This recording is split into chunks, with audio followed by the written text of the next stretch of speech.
I sort of feel like we could send it just like.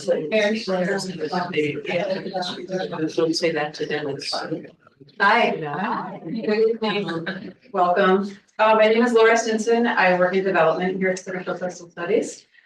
Thank you all so much for coming tonight, and welcome people who are joining us online. Welcome to our first Napi's lecture of 2025. You may have noticed these are not at Napi's restaurant anymore. We are very, very proud and honored to open this space up to you, to welcome you to the Hebert Marine Lab. Please enjoy the Spinnaker exhibit. We're open to the public year round. We're not at Napi's restaurant. We're still honoring Napi Van Derrick very much. You know, his legacy, we would not be here without him today. And it is in his honor that we are gathered. Thank you all for coming. Thank you for helping us to honor what Napi helped to build, this beautiful organization. Before I introduce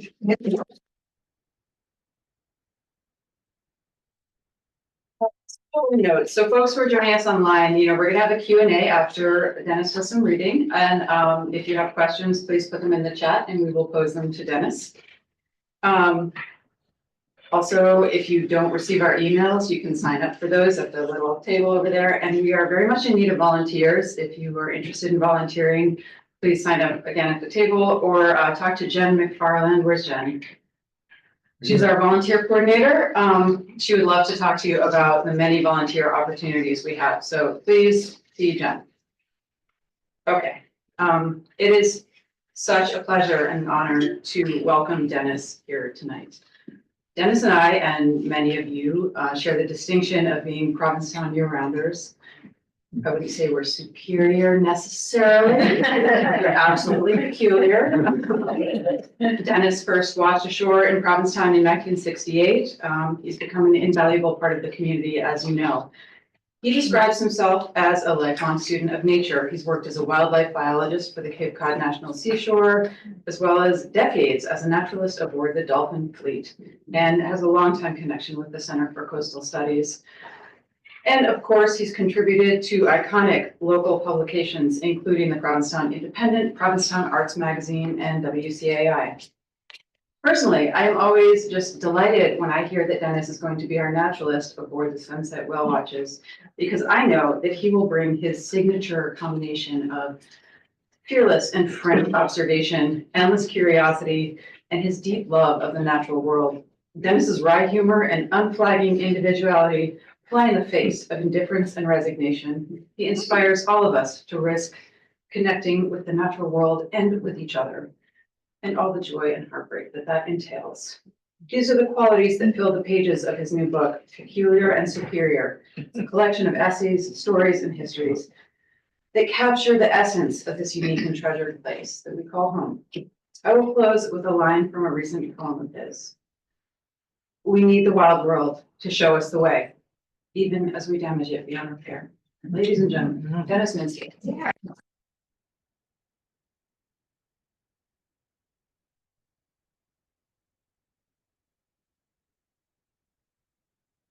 Thank you, Laura. I think we can all go home now. That was great. I don't think I can add to it, really. I am honored to be here, to be the first of the Napi series.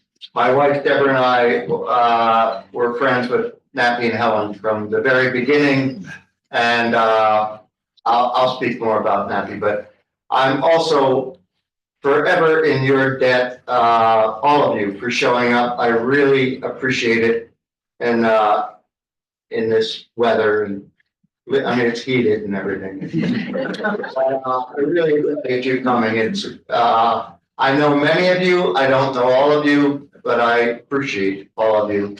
And I will apologize to some of you who have already attended one of these readings. I think it's necessary that I go back and introduce myself to those of you who don't know who I am. And can you hear me back there, Mary Grace? Yes, good enough.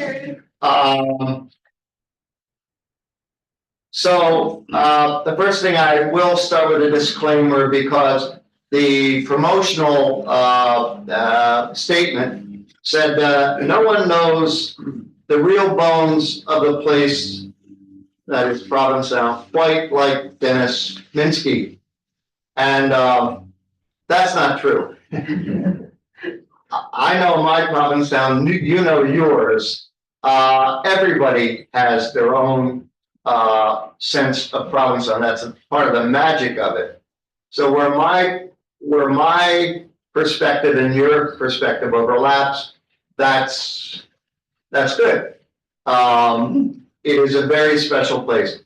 I remember over 20 years ago, Michael Cunningham, who wrote a great book called Land's End, and you should check that out after you check out mine. But he looked out at the audience and said, this is at the Finance Work Center, he said, everybody in this audience, everybody in this audience could have written this book. And I say the same to you. And at that time, I said, well, yeah, I'll give it a try. And it only took me 25 years.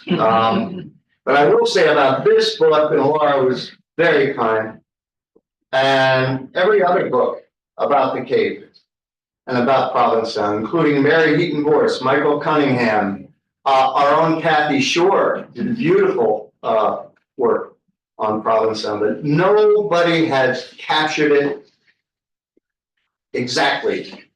And I don't think anybody ever really will, because it's hard to report a miracle. It's hard to define something so special. But this is my attempt, and I feel very good that this book, because when everybody in this room is gone, and as we all will be someday, you all know, and I'll talk a little bit about how the Cape is changing so rapidly, and people are going to need to know what it used to be like. And this is my contribution to that effort, because it is a special place. So the other description of this book is a love letter to Provincetown, and that, I admit, is true. Every single one of my pieces, even when I carp and complain, I do occasionally. Every one is a love letter. I have one message: I love Provincetown and the Outer Cape, the human and the natural history, and that's what this book is about. And by the way, I will get to the title at some point. So this is where I will repeat some of what I did in other talks. Who I am. I came here as a grown child. I was 22 years old. So this is from a piece called Hometown. We each tumbled into birth somewhere on this planet, and many of us just stay put. In fact, for most of human history, the vast majority of people lived and died in their natal neighborhoods or villages. The exceptions included pioneers, refugees, or the just plain restless. I'm not brave enough to be a pioneer and fortunate enough not to be a refugee, so I suppose I fall into the last category, although I think I was more curious than restless. Somehow I just knew that Harrisburg, Pennsylvania, a nice enough place to grow up, was not my destiny. Where would it be then? Well, here's a spoiler. Here, it's right here. That was my destiny. So why am I here? Impossible to say, but here are a few of the components of the attraction of the town to me. This comes from Life Among Artists. I was born in Harrisburg, Pennsylvania, and grew up there around the middle of the last century, imagine. In my young life, I observed the adults around me, the women mainly homemakers, some teachers, librarians, and nurses, the men mostly business folk and tradesmen, a few doctors, lawyers, and professionals. But never in those years did I run into a single artist. There was art around, I suppose, in magazines and museums and in some people's homes, though I don't think I've ever saw any original art, but I never saw anybody who actually made art. art was sort of like avocados, slightly exotic and coming from someplace else. And that's avocados in 1950. That is even more appropriate then. Then in my early 20s, I landed in Provincetown, and suddenly I was surrounded by artists, lots of artists. Of course, there are plenty of posers, those who like the idea of being an artist or the look of being an artist. And there were those who earnestly tried to be artists, but lacked the nerve and the discipline, and not to mention talent, eventually failing. But there were also a solid core of people who seriously and professionally pursued the making of art. It was their life's journey. And I say now, and I say every day, I have the greatest respect for artists who put their work out there for, yes, Ellen, and for everybody to look at. It's such a brave thing to do. The famous Cape Light has inspired work from the most abstract to the most representational artists, and artists like all humanity seek community with a touch of isolation. So here they are. Another reason why I'm here, because of the Portuguese. This is a piece I did on Cookie's Tap. It's not in the book, but when I arrived here, I was immediately entranced by the natural beauty, the lively artistic atmosphere, the freedom.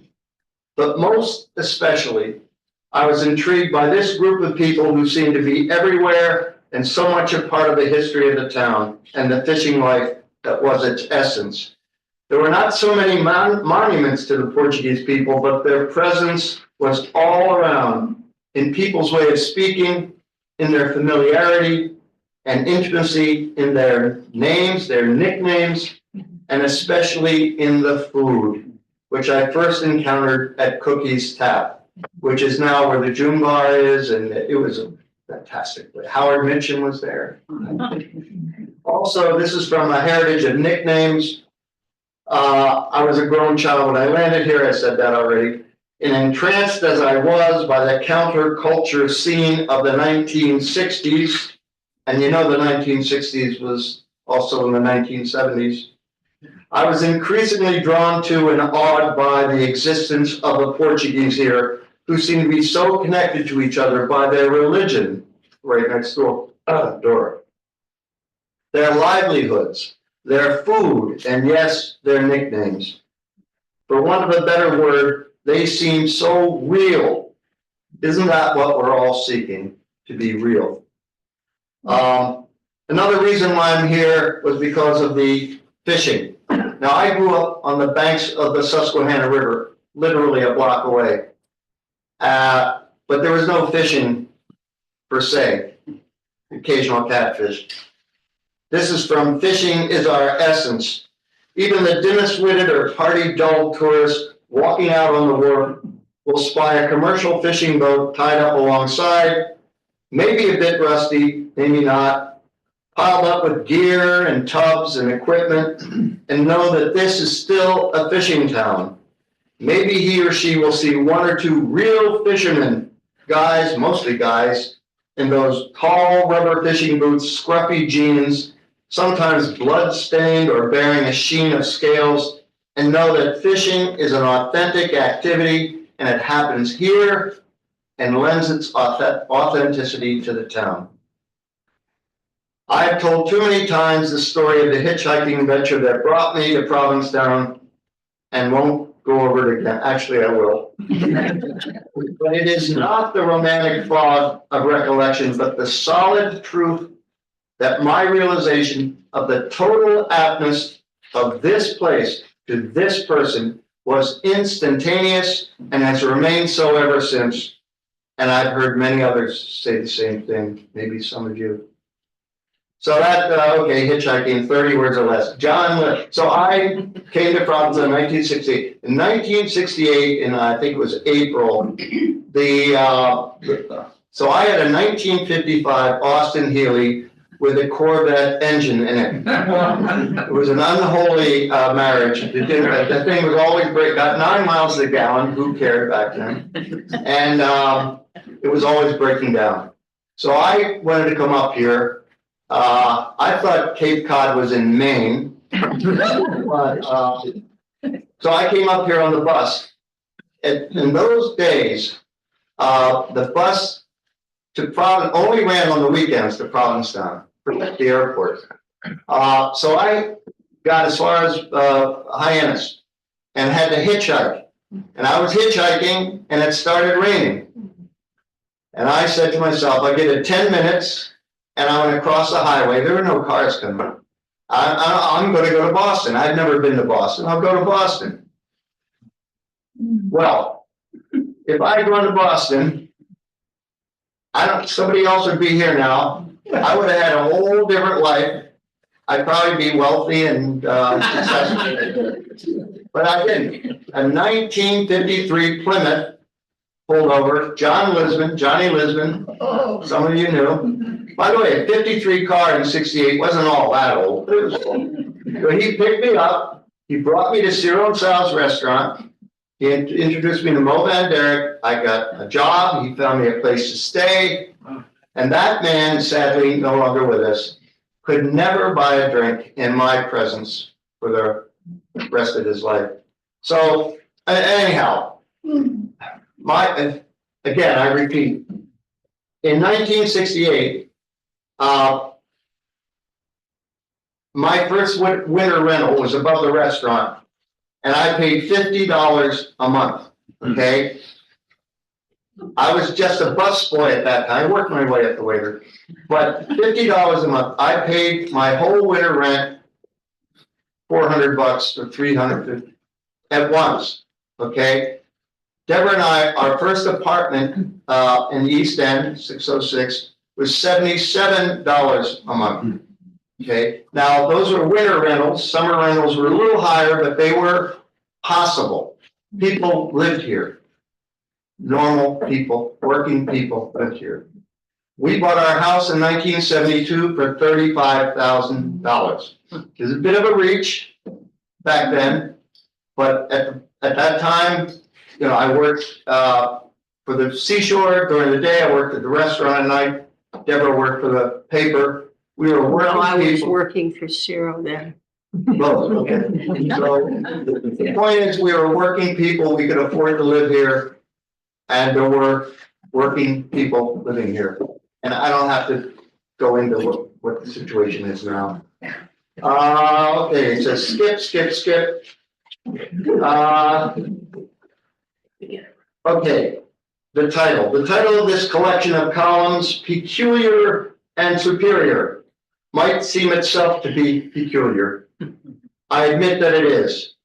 I borrowed and slightly changed the phrase from Thoreau in his great travel book, Cape Cod, which is either 1864 or 1865. He stated that he wanted to concern himself only with what was peculiar or superior about the Cape relative to the mainland. Is the awkwardness of these words the result of the writer's quirky use of vocabulary, which he certainly had? Or has the passage of time subtly changed their meaning? I don't know. What he meant to say, of course, was that he was interested in what was unique about this place. That is my goal in reflecting on the Outer Cape in general and Provincetown in particular. But I also hope that my words focus on the universal aspects of what I find around me. I hope the reader finds both qualities in this work. My goal for this book, what is the quality that is so attractive, so addictive, that people sacrifice a great deal to live here and are so happy here? Happiness suffuses this place, even today, in a way that I'm not so sure happens in Dedham or Natick or Worcester.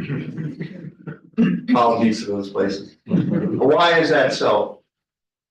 That's what the book's about. Why are we so damn happy? So I did mention Kathy Shore. I would also mention Robert Finch, who was instrumental in my any success I had. He was very much encouraging. Deborah and I have known him all these years.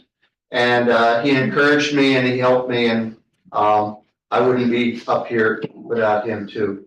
So this book contains 68 columns, all previously published in the Provincetown Independent. They're divided into sections somewhat arbitrarily. One section deals mainly with places around town, including the library, town hall, the breakwater, the old colony. I'd ask some people about that. Stop and Shop, McMillan Wharf. Another section deals with natural history, including pieces on whales. I'll read a few. Seals, tuna, clams, ducks, grackles, terns, turtles, foxes, and beech trees. I'll read a few of those.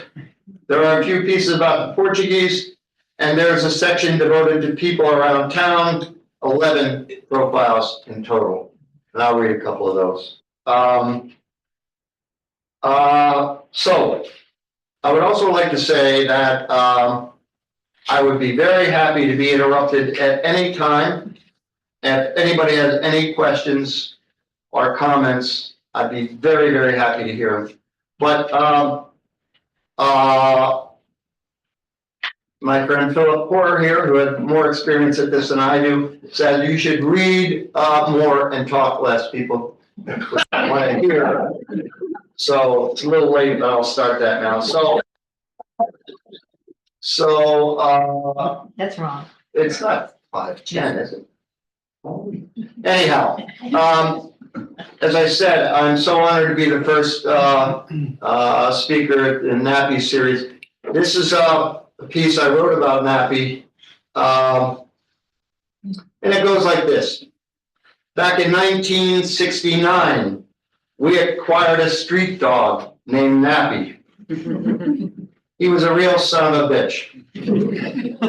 I wanted to call him Walt, the Walt Whitman. I was literary type, but the name just wouldn't stick for some reason. And since being abandoned by some heartless soul, a lot of people in the summer then would have a dog or a cat and leave and just leave the animal. Abandoned by some heartless soul, the dog had taken up temporary residence on Helen and Napi Van Derrick's recently arrived sailboat, so we called him Napi. We couldn't call him Helen. Napi the dog was a most independent soul, an outlaw, a lover, a fighter, and a roamer. I spent many days searching the town for him, trying to bring him home before Philly Alexander, the town's dog catcher, lovely man, apprehended him. I had little else to do.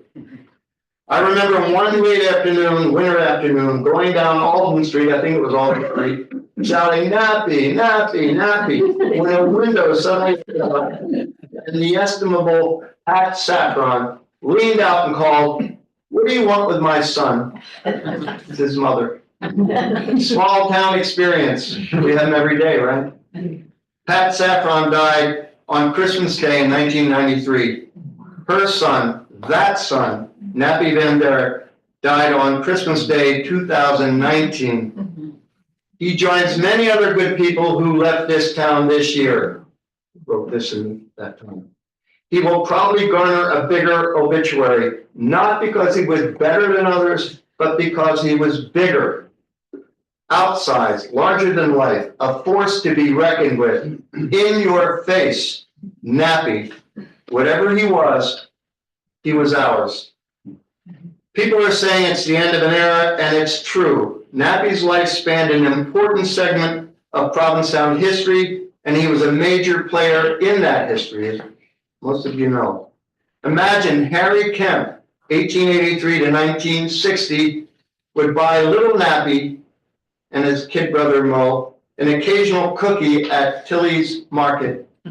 How many people alive today extend back to those days when an eccentric poet was a town mainstay? Napi told me once that he remembered the town road that became Route 6 being staked out. That was a while back. And Sal Del Deo told me he and a lot of other artists worked on the road that year, 50, 52, 53, 54, $4 an hour. Napi was a real boatman. He knew his boats. He was a constant presence on the wharf. He was a staunch supporter of the Center for Coastal Studies from the very beginning. Its mission was his mission.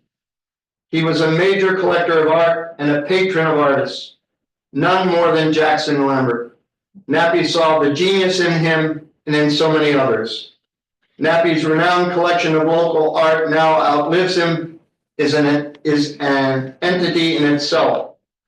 Napi was a beachcomber in good standing. There is no other kind.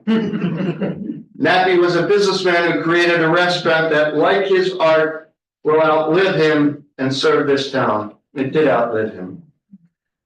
The place is indescribable, a hodgepodge of art and artifact and unusual features that tell you at once that you're not in a usual restaurant, and I'm sure you've all experienced that. When I say Napi, I mean Napi and Helen. No better example of a couple complementing each other exists. He was the front man and she the strong woman behind the scenes. They accomplish it all together. Adjectives for Napi: cantankerous, over the top, solipsistic, obstinate. He had a healthy ego. He was a competitive talker. He had to make his point and he had to win any argument. You're not listening to me. Maybe some of you heard him say that. You're not listening to me. Ever wonder how I got his name? It was bestowed upon him. I think he told me, I know he told me this, as a very young child by his stepfather, and it's short for Napoleon in recognition, even then, of all these qualities. Anyhow, that's one version. Janet has another.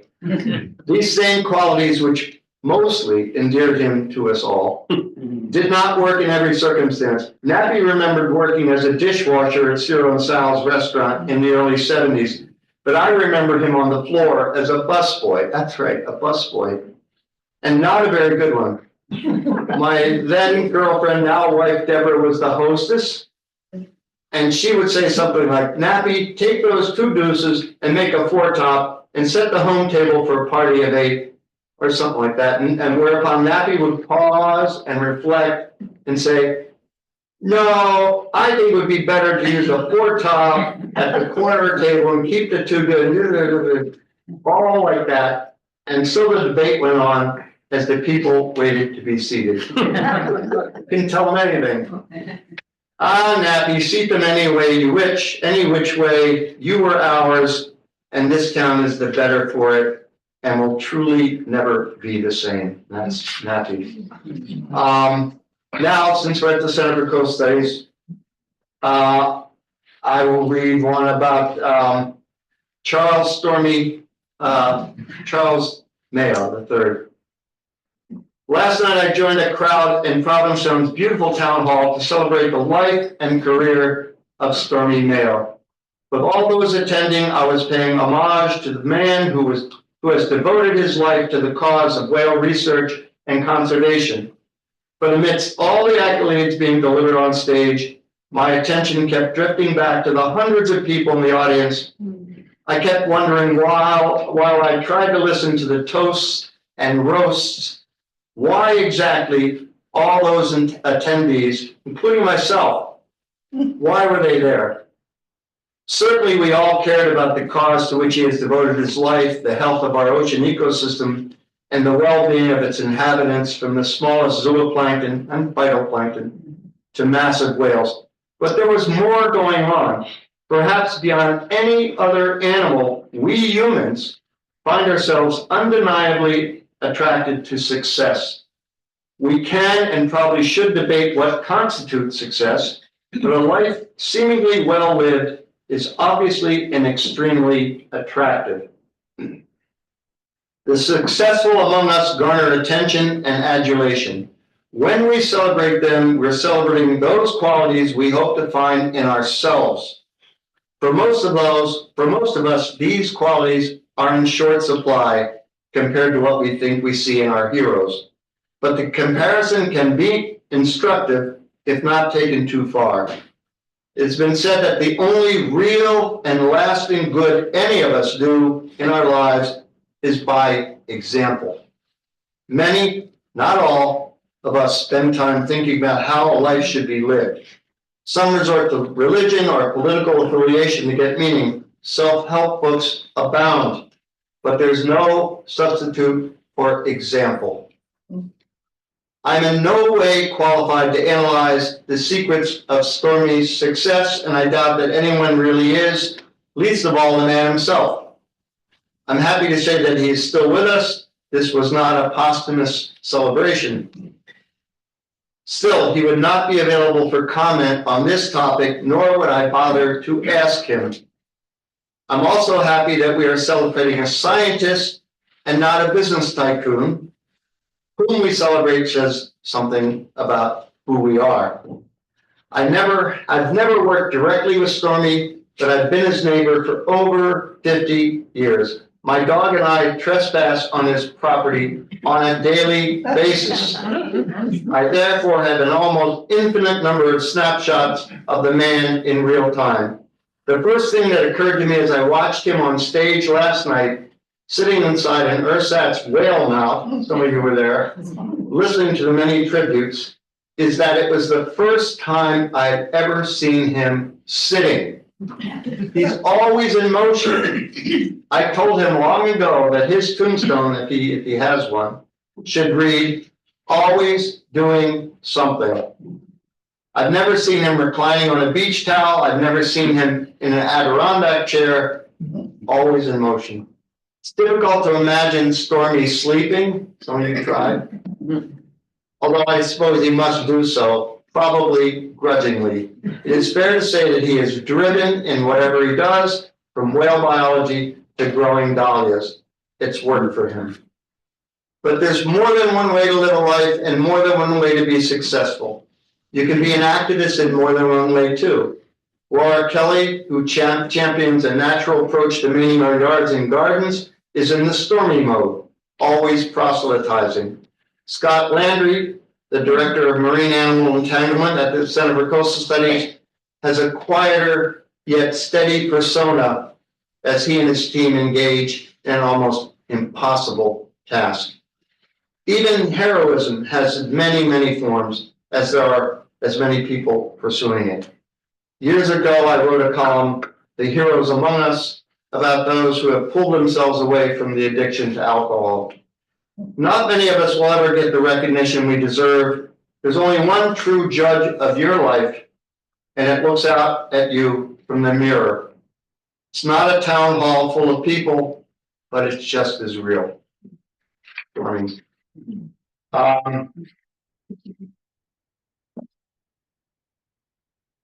Here's another center-oriented piece. It's called, well, I called it Picking, and the paper called it Finding the Exquisitely Small. Standing on the beach the other night, I gazed up at the ink-black sky pierced with stars and found myself thinking about infinity. Endless space going on and up and out forever, full of countless galaxies with no end. But it occurred to me, there in the dark, that infinity moves in both directions. Rarely do we consider that there is no limit to the smallest dimension either. It is virtually impossible for us to grasp the molecule, the atom, the subatomic particle, and beyond and beyond. Perhaps this perspective blossomed in me because earlier in the day I had been volunteering at the Center for Coastal Studies. What had I been doing? Picking. Barbara's here, I know.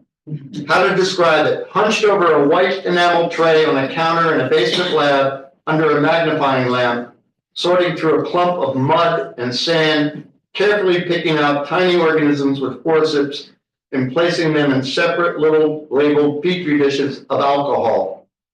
Admittedly, this is not the subatomic world, but grains of sand do look like cinder blocks, and these creatures, while not microscopic, are small, very small, and sometimes difficult to see and devilishly hard to pick up.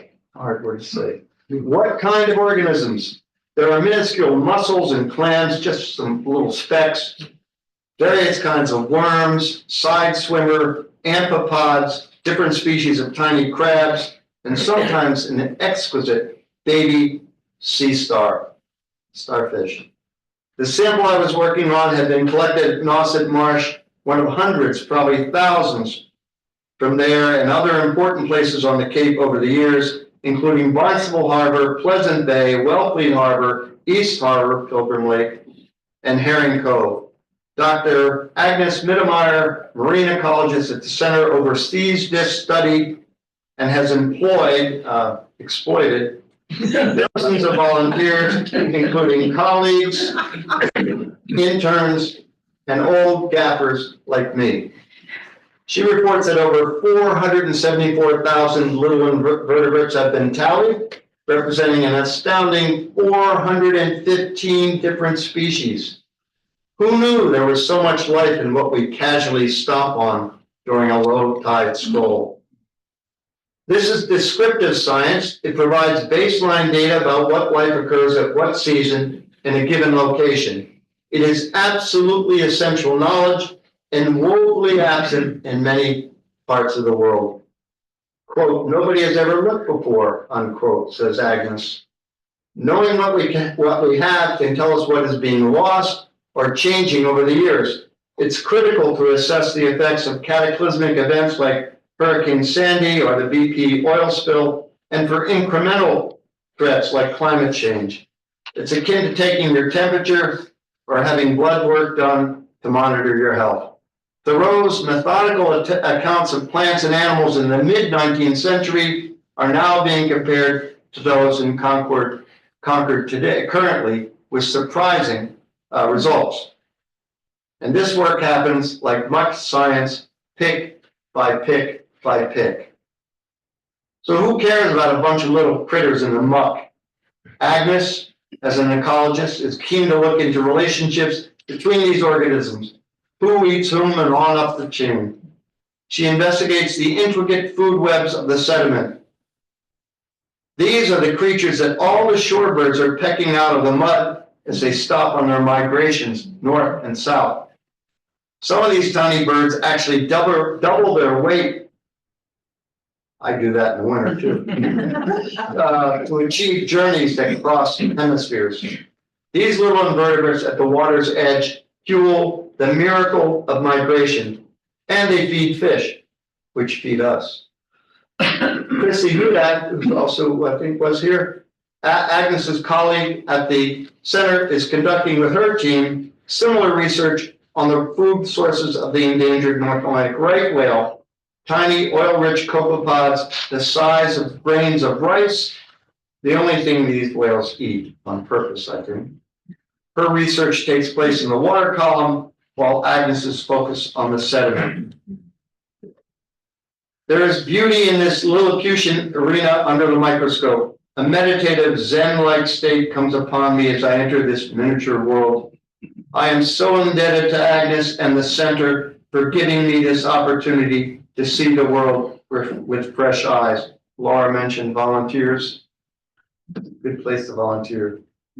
The opportunities for volunteers on the Outer Cape are many. Anyone who says he or she is bored is crazy. This is where the magic happens, says Agnes. She's being partly facetious, standing in the drab lab. It's pretty drab down there. But it's true. Magic exists if we work to uncover it.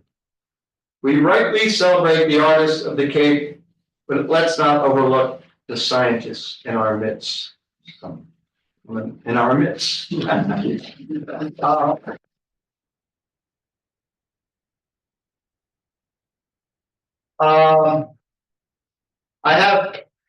know. Again, if anybody has a comment at any point, happy for it.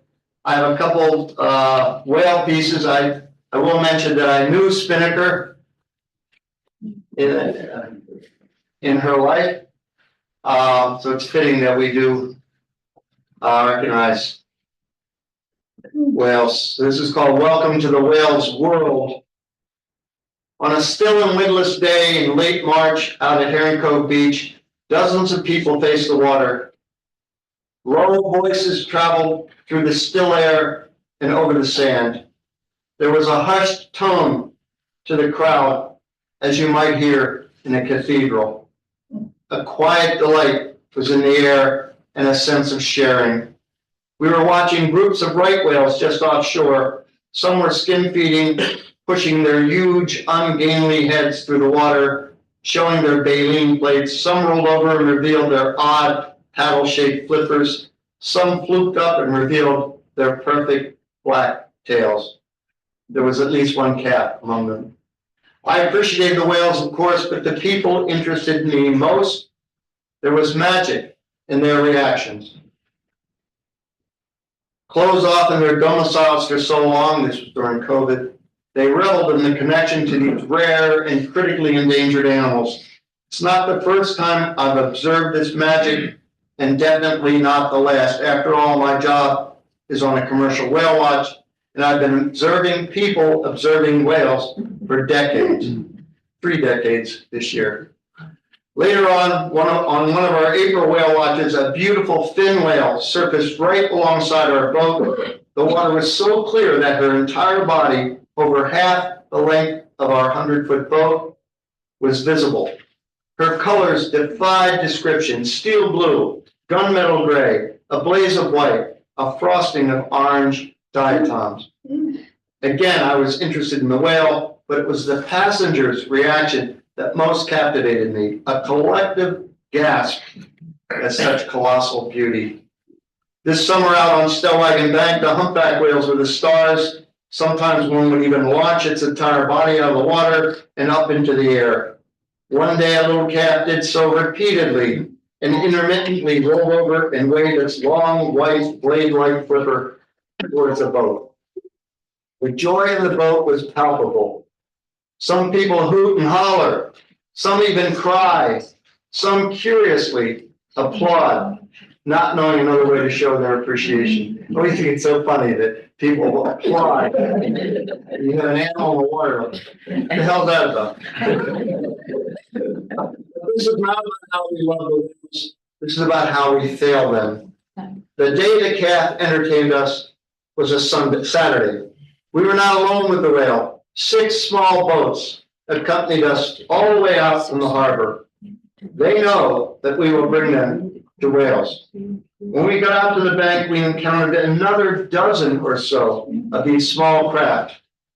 Some of them behaved respectfully, but most zoomed around, jockeying for the best vantage point, eager to get photos.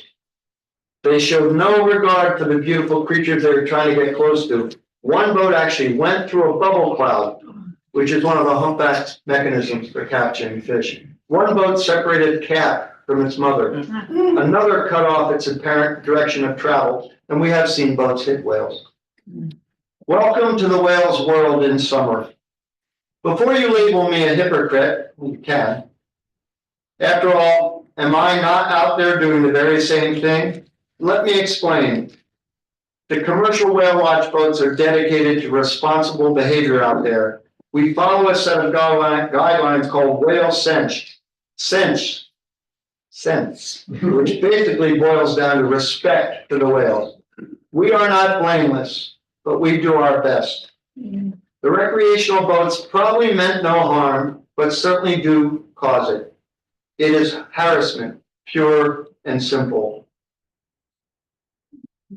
It is truly a shame. I feel a sense of guilt. These wild animals give us so much and get so little in return. The question is, what exactly do we owe our wildlife? Is this a transactional experience? What, in the end, can we do? I haven't even mentioned other anthropogenic effects, which you are all aware of, like entanglement in fishing gear. Over half of all humpback whales exhibit entanglement scars. About 10% of adults and 25% of juveniles acquire new scars each year, or ship stripe. That little calf showed some propeller scars on its back, or the warming ocean full of plastic. Wildlife Henry Beston said, "Are other nations caught with ourselves in the net of life and time, fellow prisoners of the splendor and travail of the earth? We love our whales. We must change our ways to help them. We can do better." I think I'll read another whale one and then maybe lighten it up a little. It's called Being with Whales. You know what you're doing, but do you know why you're doing it? How often do we really think about our activities? How conscious are we of our motivations? We are not so much like the contemplative orangutan I observed in the Bornean rainforest 25 years ago, surveying his leafy kingdom, now sadly gone, and more like the frenzied, mindless ants that rush about my deck and yard today. We go about our business in a more ant-like manner than we would like to admit.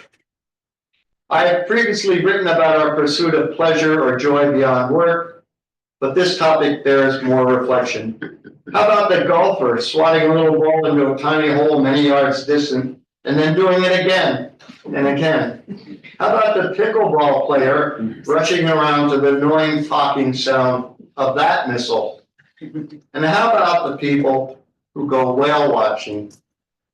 If you're not dining or drinking, if you're not clubbing or cruising, if you're not shopping or people watching, you're probably going to the beach, hiking, taking a dune tour, or going on a whale watch. I've worked on a whale watch boat for almost 30 years and have had the opportunity to observe passengers on thousands of trips. The whales are my business, but I'm also interested in my own species. Of course, I watch with delight as whales approach our boat, throw their bodies out of the water, roll on their sides, smash their massive flippers onto the water's surface, or create bubble nets. With their huge mouths open, their baleen plates dripping. Still, while not immune to these sights, a part of me is also focused on people's reactions. Why exactly are people drawn to whales? Stop for a moment and think about what we are doing, leaving the safety of land and heading out into the whale's world, whether miles offshore on Stellwagen Bank or closer to land off the Peaked Hill bars. Why? To get closer to a rejuvenating wildness. No zoo or safari park, and certainly no media wildlife special can provide this unique feeling. These are animals pursuing their lives as they have for eons. The magic of a whale watch is that we try as much as possible to not alter the natural behavior of the whales. We are visitors in their home and act accordingly. But there are other wild animals. Why whales? To start, they're so damn big. We are drawn to extremes in size, and we are excited to be safely dwarfed by something larger than ourselves. Secondly, whales play out their lives in water, and we are drawn to the watery world. Also, they are like us in some ways and unlike us in so many others. Yes, they breathe air, nurse their young, sing, communicate with each other, exhibit cooperation, have culture.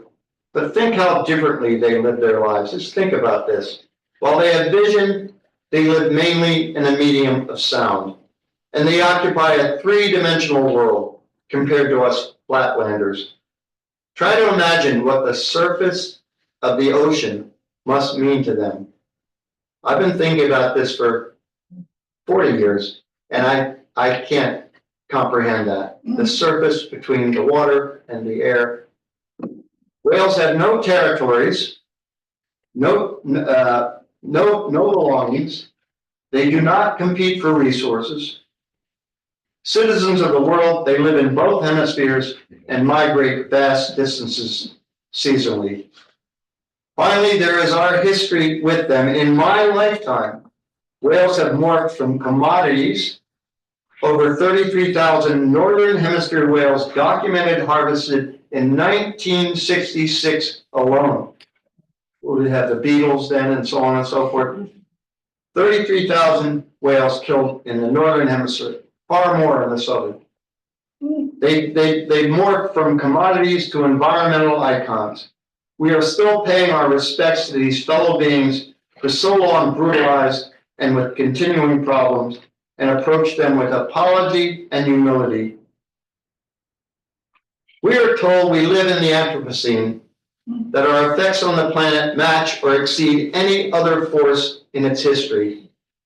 Some of us are weary of our supposed powers and the ruin they appear to be bringing. Some of us yearn for the non-human world with its separate values and criteria. Some of us just want to be with whales. I read a quote from Mary Oliver.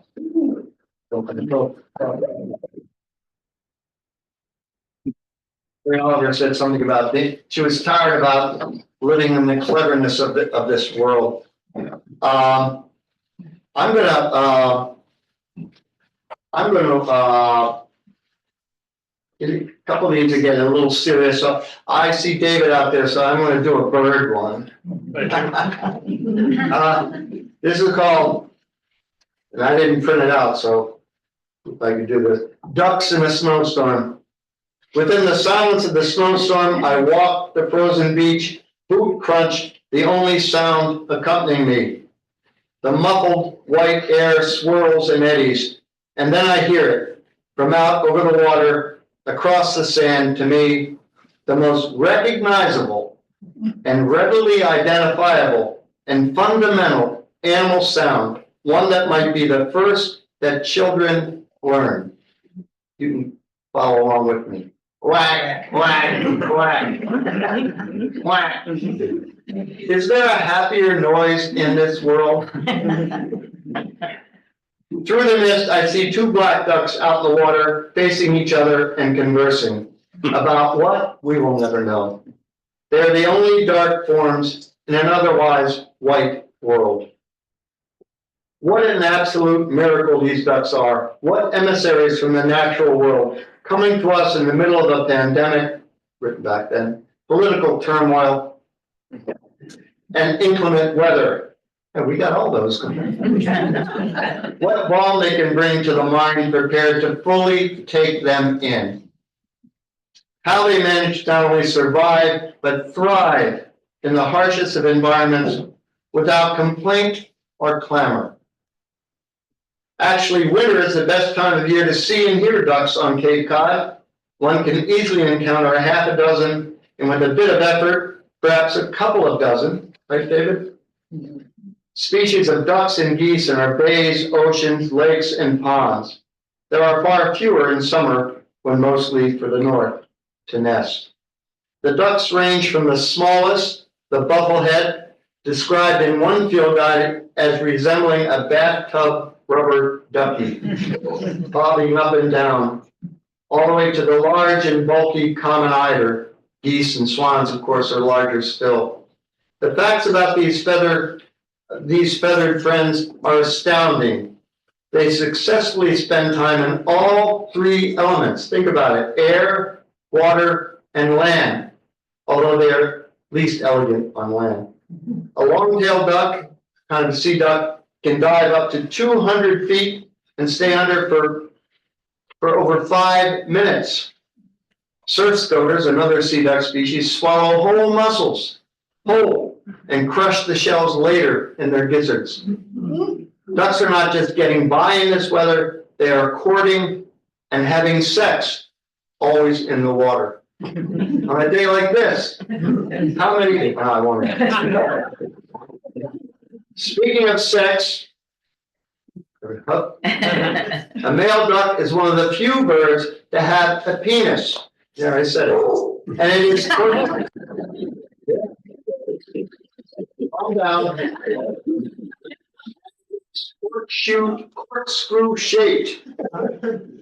Male ducks are some of the most gorgeous of all birds because their female counterparts choose mates on the basis of beauty, so that they produce ever more gorgeous sons. But to explain these facts is to unweave the rainbow. That's a Keats book, rather than to just enjoy it. So I won't go too far into the countercurrent heat exchange that exists in a duck's feet. Arteries and veins intertwine, so warm blood from the body takes the chill off the cold blood from the toes, or the fact that their feathers are so tightly interlocked and bound and oiled that they are truly waterproof. Annie Dillard, the great Annie Dillard, said, "The great hurrah about wildlife is that it exists at all. And the even greater hurrah is the actual moment of seeing it. So go out and find yourself a duck. It's not difficult, it will do you good. Just head for any body of water, and it is not weather dependent. Whatever it's doing outside, they'll be there.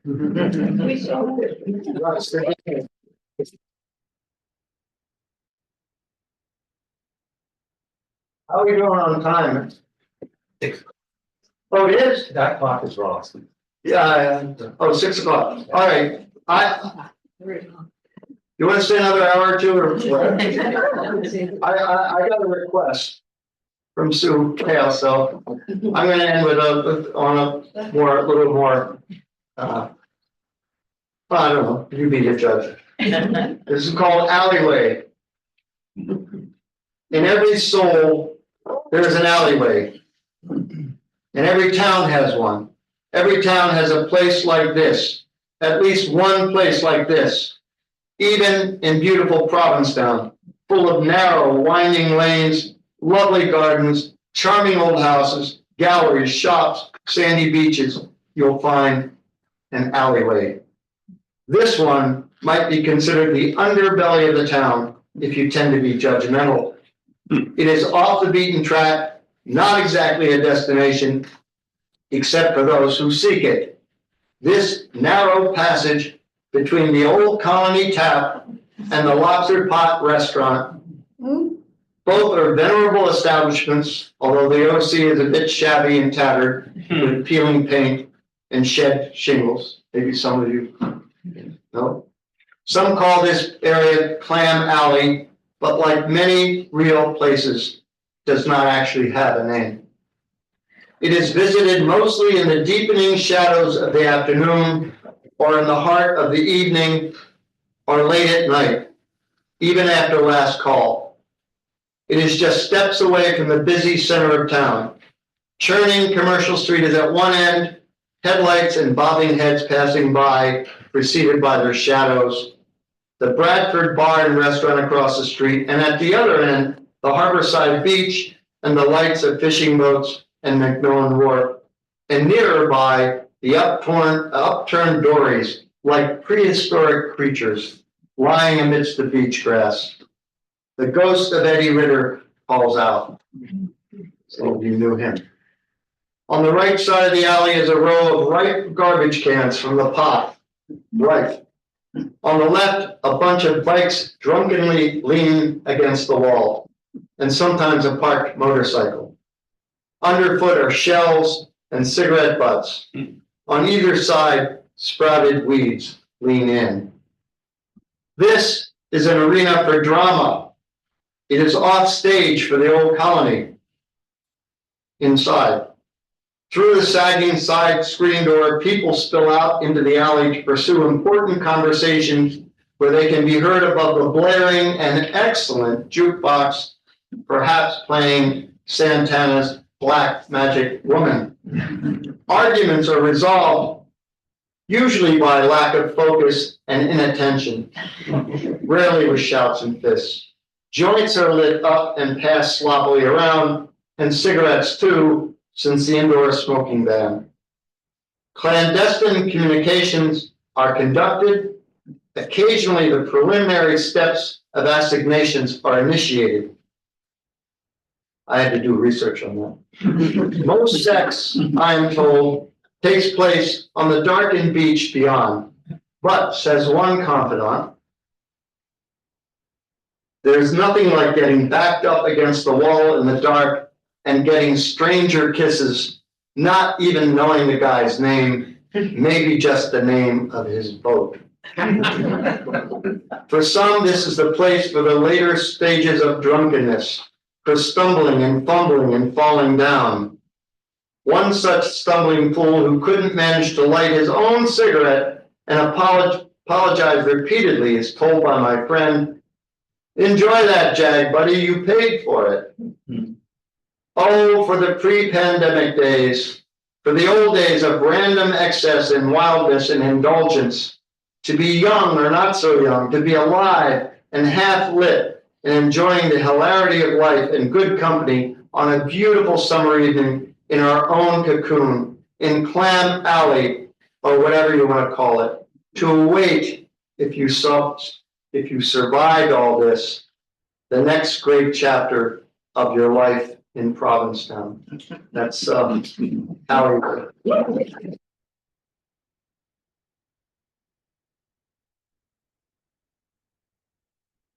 Thank you very much.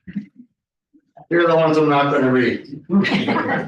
Beaches, whales, and salt marshes, grackles, another bird one, broken wing, remembering, I love my library, and onward. Anyhow, thank you for your attention. I guess I've taken an hour of your time, times 30, that's like a whole week, or more. But I would answer questions or comments or anything. I don't know what you could possibly want to ask, but if there's any comments, I'd be happy to address them. One of our Zoom there has a question. They want to know where they can purchase your book. Anywhere fine books are sold. And at the office of the Provincetown Independent, at the Center for Coastal Studies, and all the books are there. It is. I forgot to mention the cover is by Salvador Del Deo, a dear friend, and there are illustrations of his in the book as well.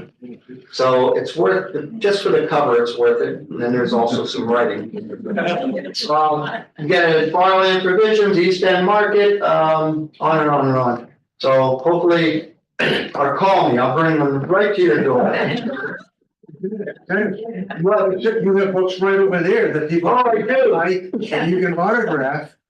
And we will, if you run out, we'll sell them right here at a bookstore. Okay, Dennis, thank you very much for a wonderful evening of reading. We appreciate it. thank you.